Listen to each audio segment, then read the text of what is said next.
Hello everyone, I am your Sudesh ma'am. Welcome back to my YouTube channel English Mastermind. बच्चों, आज हम discuss करेंगे class 9th की सामाजिक विज्ञान की बुक समकालीन भारत पार्ट 1 का लेसन 1 भारत का आकार और स्थिति। इसके आज हम अभ्यास के जो प्रश्न उत्तर हैं वो डिस्कस करेंगे। फर्स्ट क्वेश्चन हमारा, अरब सागर तथा बंगाल की खाड़ी में स्थित द्वीप समूह के नाम बताइए। दक्षिण में कौन से द्वीपीय देश हमारे हैं, पड़ोसी देश हैं? तो जो अरब सागर है, पश्चिम में भारत की जो स्थिति है उसके अकॉर्डिंग जो पश्चिम है, जो पश्चिम डायरेक्शन उसमें अरब सागर है और जो पूर्व में है बंगाल की खाड़ी है। तो इन दोनों में जो स्थित द्वीप समूह है, द्वीप जो होते हैं बच्चों, जो आइलैंड होते हैं, उनके नाम बताने हैं। तो अरब सागर में कौन से हैं? लक्षद्वीप समूह तथा बंगाल की खाड़ी में है अंडमान निकोबार द्वीप समूह। दक्षिण में श्रीलंका तथा मालदीव हमारे पड़ोसी द्वीपीय देश हैं, क्योंकि इसमें दो क्वेश्चन पूछे गए हैं। एक तो अरब सागर और जो बंगाल की खाड़ी है उसमें स्थित द्वीप समूह। तो अरब सागर में लक्षद्वीप और बंगाल की खाड़ी में है आपका अंडमान निकोबार द्वीप समूह। और जो पड़ोसी देश हैं तो दक्षिण में श्रीलंका तथा मालदीव हमारे पड़ोसी द्वीपीय देश हैं, क्योंकि इनमें भी काफ़ी द्वीप हैं। उन देशों, सेकंड क्वेश्चन है, उन देशों के नाम बताइए जो क्षेत्रफल में भारत से बड़े हैं। जो क्षेत्रफल में भारत से बड़े हैं तो उन देशों के नाम बताने हैं हमें। उनमें ऑस्ट्रेलिया, ब्राज़ील, चीन, संयुक्त राज्य अमेरिका, कनाडा और रूस हैं। नेक्स्ट है, हमारे उत्तर पश्चिमी, उत्तरी तथा उत्तर पूर्वी पड़ोसी देशों के नाम बताइए। तो उत्तर पश्चिमी, उत्तरी तथा उत्तर पूर्वी। तो उत्तर पश्चिम में कौन है? उत्तर पश्चिमी पड़ोसी देश हमारे पाकिस्तान और अफ़गानिस्तान, मतलब जो नॉर्थ वेस्ट में हैं। अब है उत्तर पूर्वी, उत्तरी और उत्तर पूर्वी, मतलब जिधर बंगाल की खाड़ी है उधर। और पश्चिमी कौन से वे? जो पाकिस्तान की तरफ, मतलब ऊपर की तरफ हैं जो। और उत्तर पूर्वी पड़ोसी देश मतलब बंगाल की तरफ, उनमें है हमारे चीन, भूटान और नेपाल, जो तिब्बत के आसपास हैं। भारत में किन राज्यों से कर्क रेखा होकर गुजरती है, उनके नाम बताइए। जो कर्क रेखा है वो किन किन स्टेट से होकर गुजरती है? तो उनमें है गुजरात, राजस्थान, मध्य प्रदेश, छत्तीसगढ़, झारखंड, पश्चिम बंगाल, त्रिपुरा और मिजोरम। इन राज्यों से है वो कर्क रेखा होकर गुजरती है। सेकंड क्वेश्चन हमारा, हिंद महासागर में भारत की केंद्रीय स्थिति से इसे किस प्रकार का लाभ प्राप्त हुआ है? जो हिंद महासागर है उसके अंदर जो भारत की केंद्रीय, मतलब भारत उसके सेंटर में है, तो उससे हमें किस प्रकार का बेनिफिट हुआ है? तो भारतीय भूखंड एशिया महाद्वीप के पूर्व और पश्चिम के मध्य में स्थित है। जो भारत एक पूरा भूखंड है, तो ये पूरा जो एशिया महाद्वीप है इसके पूर्व और पश्चिम के बिल्कुल सेंटर में है ये हमारा जो देश है।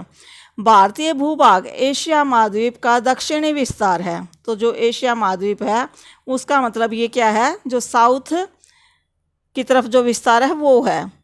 सेकंड जो इसका पॉइंट बन सकता है, हिंद महासागर जो कि पश्चिम में यूरोपीय देशों और पूर्वी एशियाई देशों को मिलाता है, भारत को केंद्रीय स्थिति प्रदान करता है। मतलब भारत को फिर वो सेंट्रल जो एक पोजीशन होती है वो मिल जाती है हिंद महासागर के कारण। पश्चिम में तो यूरोपीय देश हैं और पूर्व में एशियाई देश हैं, तो उनके बीच में बिल्कुल एक सेंट्रल पोजीशन इसको देता है।